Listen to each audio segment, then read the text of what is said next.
কি দেখেই জিভে জল চলে আসছে তো?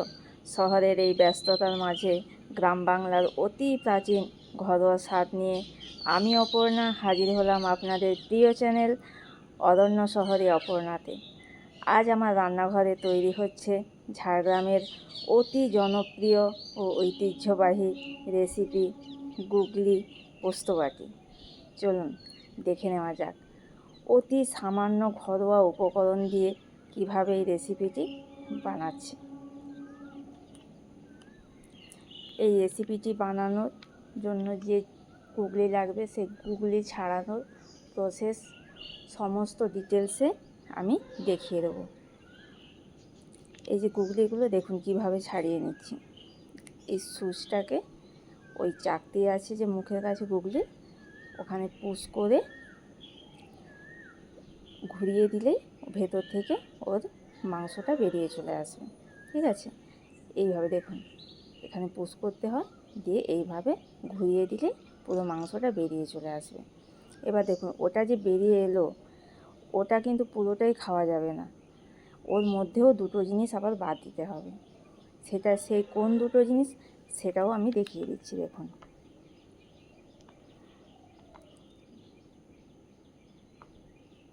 এর মুখের কাছে একটা চাকতি আছে, ওই জিনিসটা, আর এই যে লম্বা মতো যে জিনিসটা, এই দুটো জিনিসকে আমাদেরকে বাদ দিয়ে দিতে হবে। তারপর ভালো করে ধুতে নিতে হবে। দেখুন প্রত্যেকটাতেই আছে এরকম, প্রায় প্রত্যেকটাতেই। এটা বাদ দিয়ে দিচ্ছি আর এই চাকতিটাকে বাদ দিয়ে দিচ্ছি। তারপর এগুলো পরিষ্কার করে ধুয়ে নেব। যতক্ষণ না জলটা স্বচ্ছ হয়ে আসছে ততক্ষণ কিন্তু আমরা ধুতেই থাকবো। একটু একটু করে পরিষ্কার হবে। মাঝে মধ্যে আপনারা এটিকে একটু নুন জলে রেখে দিয়ে তারপর পরিষ্কার করে নিতে পারেন।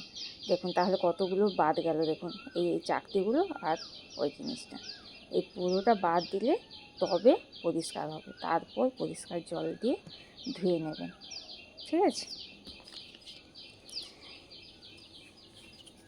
এটাকে বারবার ধুতে হবে, না হলে এটা তো কাদা পাঁক মাটিতে হয়, এটা পরিষ্কার হবে না। এবার এটা একটা বাটিতে নিয়ে নেব, তাতে দিয়ে দিলাম সর্ষের তেল। এটার জন্য সর্ষের তেলটা একটু বেশি করেই লাগবে। নুন, হলুদ, লঙ্কা গুঁড়ো আর পোস্ত এর মধ্যে দিয়ে দেবো, দিয়ে এটাকে বসাবো। আর একটুখানি মিহি করে কুচানো বেশ কিছুটা পেঁয়াজ কুচি আর একটা ছোট্ট মতো আলু ছোট্ট ছোট্ট করে ডুমো ডুমো করে কেটে নেব, খুব ছোট্ট করে। যেহেতু এটা বাটি পোস্ত তাই বাটিতেই দেওয়াটা উচিত ছিল, কিন্তু দেখছি যে বাটিটা ছোট হয়ে যাচ্ছে, তাই এটা এখন এতে আধা ঘন্টা ম্যারিনেট হয়ে থাক, তারপর এটাকে কড়াইতে ঢেলে দেবো। ঠিক আছে, দেখুন মুখে মুখে হয়ে গেছে, এতে তো আর হবে না, তাই এটা মেখে নিয়ে এটাকে রেখে দেবো আধা ঘন্টা। তারপর এটাকে কড়াইতে ঢেলে দেবো। এটাকে ফুটে গেলে ধিমে আঁচে কিছুক্ষণ রান্না হবে। চলুন, এটা ম্যারিনেট হয়ে গেল, আধা ঘন্টা হয়ে যাক, তারপর এটাকে কড়াইতে ট্রান্সফার করে দেবো। একটা কড়াই নিয়ে নিলাম, আঁচটা জ্বালিয়ে এবার এতে ঢেলে দিলাম, একটু নেড়ে দেবো। এবার ফুটে গেলে ঢাকা দিয়ে দিয়ে মাঝে মাঝে নাড়তে হবে, বা ঢাকা দিয়ে দিতে হবে। আর কিছু কাঁচা লঙ্কা চিড়ে দিয়ে দিতে হবে, যেহেতু পোস্তর সাথে কাঁচা লঙ্কাটা খুব ভালো যায়।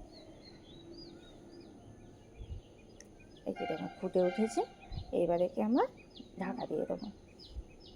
ও ধিমে আঁচে হবে, দেখতে ছোট হলেও কিন্তু অনেকটা টাইম ধরে সেদ্ধ হয়।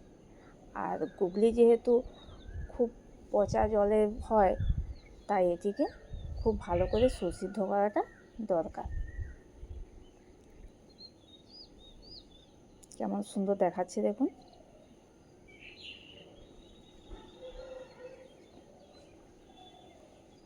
আর নুন ঝালটা যে যা স্বাদ মতো দেবেন। আর এটা খুব চটপটা টাইপের, তাই একটু নুন ঝালটা একটু বেশি হলেই ভালো লাগবে। দেখুন কেউ যদি মনে করেন ওই আগের অবস্থাতে নামিয়ে নিতে পারেন। আর যেহেতু এটা পোস্ত বাটি চচ্চড়ি, তাই এটাকে ওই যে নিচে লেগে লেগে যাওয়া ওইটা বেশি ভালো লাগে। পোস্ত যখন একটু লাগা লাগা হয় তখন ওটা বেশি স্বাদ বহন করে।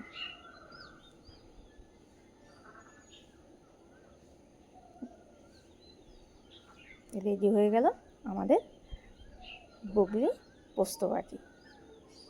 খেতে কিন্তু খুব সুস্বাদু, আপনারা এটা ট্রাই করতে পারেন, দেখবেন আপনাদেরও ভালো লাগবে।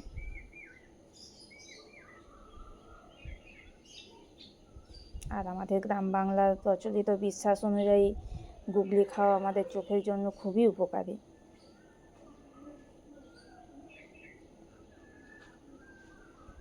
নমস্কার, সবাই ভালো থাকবেন, সুস্থ থাকবেন। আবারও অরণ্য শহরে অপর্ণার অন্য কোনো পর্বে আপনাদের সাথে দেখা হবে।